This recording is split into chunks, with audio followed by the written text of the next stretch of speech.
राजा बनने का अगर शौक रखते हैं आप, तो मलयकेतु नहीं चंद्रगुप्त बनिए। आज मैं आपको एक छोटी सी कहानी सुनाने जा रहा हूं आचार्य चाणक्य की। आचार्य चाणक्य के दो शिष्य हुआ करते थे, मलयकेतु और चंद्रगुप्त। आचार्य चाणक्य ने एक माला बनवाई और चंद्रगुप्त के गले में पहना दी। मलयकेतु से कहा कि जाओ और इस माला को निकाल के ले आओ, न लड़का जागे न माला टूटे। चंद्रगुप्त सो रहा था, तो जब मलयकेतु गया तो उसने देखा कि या तो माला टूटेगी या लड़का जागेगा। तो आचार्य चाणक्य को जाकर उसने यही बात बताई मलयकेतु ने कि सर ये या तो माला टूटेगी या लड़का जागेगा। तो चाणक्य ने कहा कि कोई बात नहीं। कुछ दिनों बाद दोबारा फिर चाणक्य ने एक माला बनवाई और मलयकेतु के गले में पहना दी, और वही बात चंद्रगुप्त से बोली कि जाओ चंद्रगुप्त इस गले में से माला निकाल कर लाओ, ना ही लड़का जागे और ना ही माला टूटे। जब चंद्रगुप्त माला निकालने गया तो उसने देखा और देखते ही तलवार उठाकर मलयकेतु की गर्दन काट दी। राजा बनने का अगर शौक है तो थोड़ा निष्ठुर भी बनना पड़ेगा, दया भाव ये सब हटाने पड़ेंगे अपने अंदर से। जय हिंद, जय भारत। एमबीबी क्लासेस 3.0 में आज आपका एक बार फिर से स्वागत है। आज हम आपके लिए लेकर आए हैं टॉपिक टेंस का सेकेंड पार्ट। पिछली वीडियो में हमने आपको प्रेजेंट इंडेफिनिट टेंस का स्टडी कराया था। अब हम देखेंगे इसका सेकेंड पार्ट, जिसमें हम नेगेटिव इंटरोगेटिव का फर्स्ट टाइप और इंटरोगेटिव का सेकेंड पार्ट दोनों ही हम पढ़ेंगे आज। चलिए देखते हैं। कल हमने आपको बताया अफर्मेटिव सेंटेंस में हम सबसे पहले सब्जेक्ट का प्रयोग करते हैं, देन मैन वर्ब का प्रयोग करते हैं। मैन वर्ब में एस या एस का प्रयोग हम तब करते हैं जब हमारा सब्जेक्ट सिंगुलर हो। कैसा हो? सब्जेक्ट सिंगुलर हो। सब्जेक्ट यदि हमारा सिंगुलर होगा, सिंगुलर यानी एक वचन जब हमारा सब्जेक्ट होगा तो हम मैन वर्ब में एस या एस का प्रयोग करेंगे, और अगर हमारा सब्जेक्ट प्लूरल होगा तो हम एस या एस का प्रयोग नहीं करेंगे। ध्यान से समझने वाली बात है। अगर हमारा सब्जेक्ट सिंगुलर हो तो हम एस या एस का प्रयोग करेंगे, और अगर हमारा सब्जेक्ट प्लूरल हो तो हम एस या एस का प्रयोग नहीं करेंगे। एक सेंटेंस हम बनाते हैं, वह गाना गाता है। वह गाना गाता है। देखिए सबसे पहले हमें क्या लिखना है? सब्जेक्ट लिखना है। क्या लिखना है? सब्जेक्ट लिखना है। सब्जेक्ट मैंने पिछली वीडियो में आपको निकालना सिखाया, कैसे निकालते हैं। देखते हैं कि कार्य किसके द्वारा किया जा रहा है, यानी कार्य कौन कर रहा है। तो गाना गाने का कार्य सेंटेंस में कौन कर रहा है? वह। कौन कर रहा है? वह। तो वह की क्या होगी? ही। क्या होगी? वह की ही। तो ही हमने सबसे पहले लिख लिया, सब्जेक्ट हमारा हो गया। देन हमें क्या लगाना है? Man verb. मैन वर्ब क्या बताया था? मैन वर्ब होता है जो क्रिया हो रही हो, जो कार्य हो रहा हो। तो इसमें जो सब्जेक्ट है, सब्जेक्ट के द्वारा किया गया कार्य, तो सब्जेक्ट इसमें क्या कार्य कर रहा है? गा रहा है। क्या कर रहा है? गाता है। तो गाते, गाता यानी गीत गाना। गाना की क्या होती है? सिंग। क्या होती है? सिंग। अब सिंग में देखिए एस या ईएस, क्या एस या ईएस का प्रयोग होगा? जी बिल्कुल होगा, क्योंकि हमारा सब्जेक्ट कैसा है? सिंगुलर। हमारा सब्जेक्ट कैसा है? सिंगुलर। जब हमारा सब्जेक्ट सिंगुलर होगा तो एस या ईएस का प्रयोग किया जाता है। तो वह जो है वो कैसा सब्जेक्ट है? सिंगुलर सब्जेक्ट है। जब सब्जेक्ट सिंगुलर है तो एस या ईएस का प्रयोग होगा, तो लगाएंगे हम यहाँ पे एस और हो जाएगा सिंग्स। अब एस कहां लगता है और ईएस कहां लगता है, ये हमने अपनी पिछली वीडियो में अच्छे से विस्तार से बताया है। अगर आपने हमारी वो वीडियो नहीं देखी तो आप हमारे चैनल पर जाकर हमारी पिछली वीडियो टेंस का पार्ट 1 आप देख सकते हैं। अब देखिए मैन वर्ब में एस या एस का प्रयोग हो गया, उसके बाद अब क्या लगाना है आपको? ऑब्जेक्ट। ऑब्जेक्ट यानी बचा क्या? गाना। तो हम यहां लिख देंगे अ सॉन्ग, और ये हमारा सेंटेंस बन गया। अब देखिए अगर यहीं पर तुम लिखा होता या हम लिखा होता, यानी हमारा सब्जेक्ट जो है प्लूरल होता। कैसा होता? प्लूरल। अगर हमारा सब्जेक्ट प्लूरल होता तो हम एस या एस का प्रयोग नहीं करते, और सेंटेंस का रूल सेम टू सेम ऐसा ही रहता। ठीक है, समझ में आ रहा है? अगर आपको समझ में आ रही है हमारे वीडियो में पढ़ाए गए टॉपिक, तो आप हमारे वीडियोस में कमेंट कर बताइए कि हमें आपकी द्वारा पढ़ाया गया मेथड अच्छा लग रहा है, या अगर कोई सुधार की आवश्यकता है तो वो भी हमें आप इम्प्रूवमेंट की आवश्यकता है तो आप वो भी आप हमें कमेंट के द्वारा बता सकते हैं। साथियों, आपके सुझाव हमारे यहाँ बिल्कुल सर्वोपरि माने जाते हैं और हम उन पर गौर फरमाते हैं। देखिए, अब देखिए नेगेटिव सेंटेंस। नेगेटिव सेंटेंस में सबसे पहले हमें लिखना है सब्जेक्ट। एक चीज यहाँ देखेंगे कि जो अभी अफर्मेटिव जो हम पढ़ रहे थे तो उसमें हमें SAIS देखना होता था।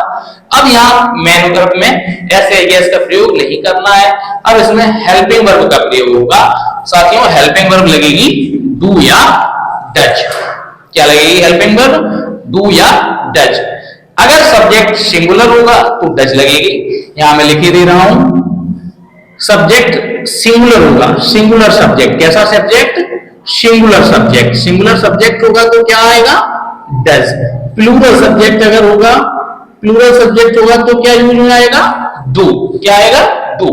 देखिए, प्लूरल सब्जेक्ट, तुम पत्र नहीं लिखते हो, तुम पत्र नहीं लिखते हो। तो पत्र कौन नहीं लिखता है? काम कौन नहीं करता है? तुम कैसा है? सिंगुलर है या प्लूरल है? जी प्लूरल है। जब प्लूरल है तो प्लूरल के साथ में मैंने क्या बताया, क्या प्रयोग में लाया जाएगा? डू। चलिए देखते हैं स्ट्रक्चर। आपको कोई फॉर्मूला याद नहीं करना, कुछ नहीं करना, सिर्फ आप स्ट्रक्चर देखिए। आप स्ट्रक्चर देखकर सेंटेंस बनाइए, बड़ी आसानी से सेंटेंस बनाना आप सीख जाएंगे। देखिए क्या करना है, सबसे पहले क्या लिखना है? सब्जेक्ट लिखना है। सब्जेक्ट मैं आपको बता चुका हूं, कौन लगाइए, काम कौन कर रहा है। तो पत्र कौन नहीं लिखते हो? तुम पत्र नहीं लिखते हो। कौन पत्र नहीं लिखते हो? तुम। तो तुम यानी यू, तुम यानी यू। ठीक है साथियों, तुम यानी यू। ठीक है, आगे बढ़ते हैं। तो सब्जेक्ट हो गया, सब्जेक्ट के बाद हमें क्या लाना है? डू या डज, हमारी हेल्पिंग वर्ब डू या डज। अब देखिए, डू लगेगा या डज लगेगा, यहाँ क्या प्रयोग में आएगा? सब्जेक्ट है हमारा प्लूरल और प्लूरल के साथ में, प्लूरल सब्जेक्ट के साथ में डू का प्रयोग होगा। तो आप यहां लिखेंगे डू। ठीक है साथियों, डू या डज। अब देखो आगे क्या करना है? नॉट। तो यहां हम लगाएंगे नॉट। नॉट के बाद मेन वर्ब। मेन वर्ब में SAIS अफर्मेटिव में लगाया जाता है, नेगेटिव में नहीं लगाया जाता है। अब देखिए, अब हमें केवल मेन वर्ब लिखना है, मेन वर्ब का फर्स्ट फॉर्म लिखना है। तो देखो, अब मेन वर्ब निकाल लीजिए, अगर आपको निकालना नहीं आता मैं फिर से बता रहा हूं, तुम पत्र नहीं लिखते हो। तो जो काम कर रहा है सब्जेक्ट को देखिए, सब्जेक्ट क्या कार्य कर रहा है? सब्जेक्ट कार्य कर रहा है लिखने का। क्या कार्य कर रहा है? लिखने का। पत्र तो कोई काम नहीं है, पत्र तो पत्र एक ऑब्जेक्ट हो गया। लिखना काम है, तो लिखना हो गया राइट। लिखने की क्या होती है? राइट। फर्स्ट फॉर्म लगानी है इसमें, तो राइट हो गया। अब क्या है? बचा गया, देखिए नॉट हो गया, मेन वर्ब हो गया, बचा गया ऑब्जेक्ट, और ऑब्जेक्ट दिया गया पत्र। तो हम यहां लिखेंगे अ लेटर। बन गया साथियों सेंटेंस। बड़ी आसानी से आप सेंटेंस बना सकते हैं, केवल आप फॉर्मूला जो स्ट्रक्चर लिखा है मैंने, अफर्मेटिव का, नेगेटिव का, इंटेरोगेटिव का फर्स्ट टाइप और इंटेरोगेटिव का सेकंड टाइप, आप इन स्ट्रक्चर्स को देखिए ध्यान से और बस उनको फॉलो कीजिए। जैसा जैसा स्ट्रक्चर में दिया है, सब्जेक्ट लिखिए, डू डज लगाइए, मेन वर्ब लिखिए, बस आप स्ट्रक्चर देखते जाइए और अपने आप सेंटेंस बनता चला जाएगा। आपको डरने की कोई जरूरत नहीं है, इंग्लिश में कोई डरने की जरूरत नहीं है। इंग्लिश सबसे ज्यादा आसान विषय में से एक है। आप हिंदी में देखिए, हिंदी ज्यादा कठिन है इंग्लिश की तुलना में। बस वो हमको इंग्लिश इसलिए कठिन लगती है क्योंकि वो हम लोगों के लिए डरावना सब्जेक्ट बनाया गया है। हमें डराया जाता है कि इंग्लिश कठिन है। इंग्लिश कोई कठिन नहीं है, आप केवल आसानी से समझिए। हमारे चैनल पर आप आइए और वीडियोस देखिए, ज्यादा से ज्यादा शेयर करें हमारी वीडियोस को, जिससे लोगों को हमारे द्वारा पढ़ाया गया टेंस का जो टॉपिक है वो लोगों को समझ में आए और उनको इंग्लिश का डर जो है वो खत्म हो जाए। चलिए, नेगेटिव आपको समझ में आ रहा है? एक सेंटेंस और हम बनाते हैं। राधा झूठ नहीं बोलती है। राधा झूठ नहीं बोलती है। तो इसको कैसे बनाएंगे? सबसे पहले देखिए, नेगेटिव में क्या करना है? सब्जेक्ट लिखना है। तो सब्जेक्ट काम कौन करता है? राधा। सब्जेक्ट हो गया राधा। सब्जेक्ट के बाद क्या करना है? डू या डज। तो राधा कैसा है? राधा है सिंगुलर। राधा एक ही तो है, तो राधा एक है तो एक वचन हो गया, और सिंगुलर यानी एक वचन के साथ में क्या लगाना है, डज, तो हम यहां लगाएंगे डज। डज के बाद डू या डज वाला बात, डू या डज वाली बात हो गई पूरी। अब क्या लगाना है, नॉट, तो यहां लगाएंगे हम नॉट। नॉट के बाद फिर मैन वर्ब, मैन वर्ब यानी काम, तो राधा क्या काम करती है, बोलती है। राधा क्या काम करती है, बोलती है, तो बोलना की हो गई टेल। बचा क्या, झूठ, तो ए लाई, और ये बन गया सेंटेंस हमारा। समझ में आ रहा है साथियों? इसी प्रकार से आप प्रेजेंट इंडेफिनिट के नेगेटिव के सभी सेंटेंसों को बड़ी आसानी से बना सकते हैं। आगे बढ़ते हैं, इंटेरोगेटिव देखते हैं। इंटेरोगेटिव फर्स्ट टाइप, इंटेरोगेटिव जो है सेंटेंस वो दो टाइप के होते हैं, एक फर्स्ट टाइप और एक सेकेंड टाइप। दोनों में अंतर क्या है, फर्स्ट टाइप के जो सेंटेंस हैं उनमें क्या शब्द जो है वो सबसे पहले दिया गया होगा, क्या सबसे पहले लिखा हुआ मिलेगा।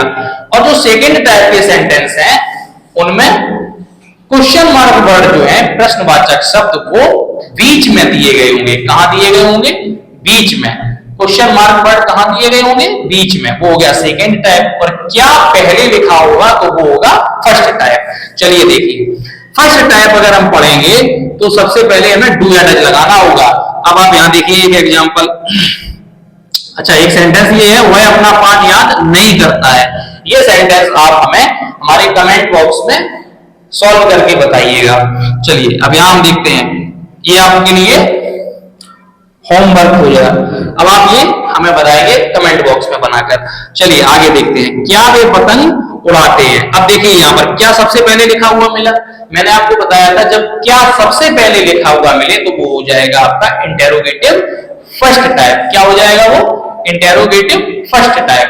कौन से सेंटेंस इंटेरोगेटिव फर्स्ट टाइप कहलाते हैं, जिनमें क्या सबसे पहले लिखा हो। तो इसमें देखिए, क्या वे पतंग उड़ाते हैं, तो इसमें क्या लिखा है, जी बिल्कुल लिखा है। चलिए इसको बनाएंगे, कैसे बनाएंगे इंटेरोगेटिव फर्स्ट टाइप का स्ट्रक्चर फॉलो करके।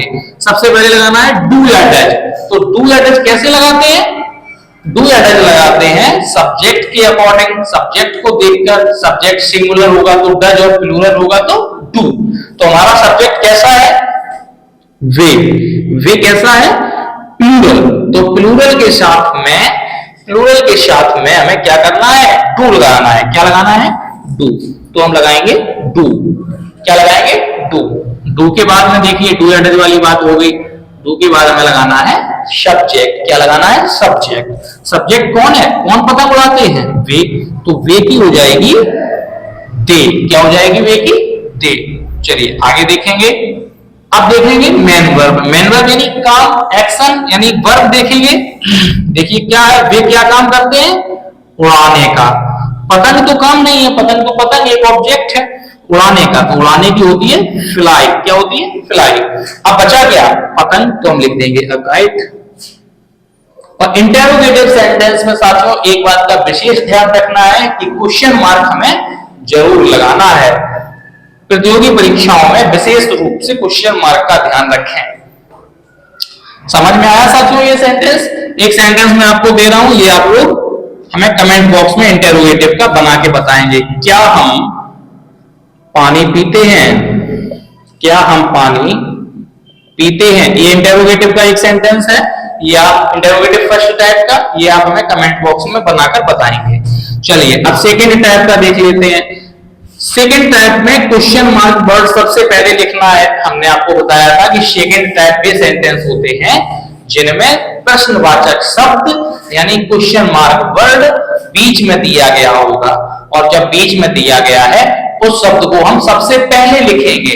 चलिए देखिए, सबसे पहले क्या लिखना है, QMW यानी क्वेश्चन मार्क वर्ड। तो इसमें देखिए क्यों, क्यों जो वर्ड है ये क्वेश्चन पूछ रहा है, इसी से प्रश्न पूछा जा रहा है। तो सबसे पहले हमें क्या लिखना है, QMW। तो सबसे पहले हम क्यों की लिखेंगे, वाई।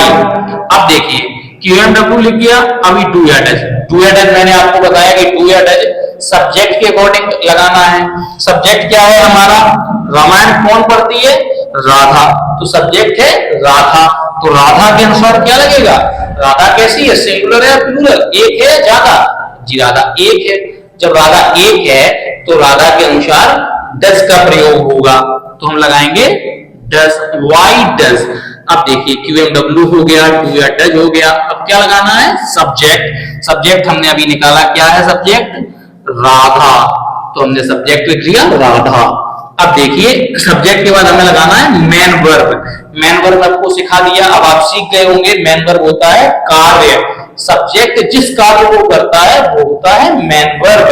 तो सब्जेक्ट राधा जो है वो क्या कार्य कर रही है? पढ़ने का।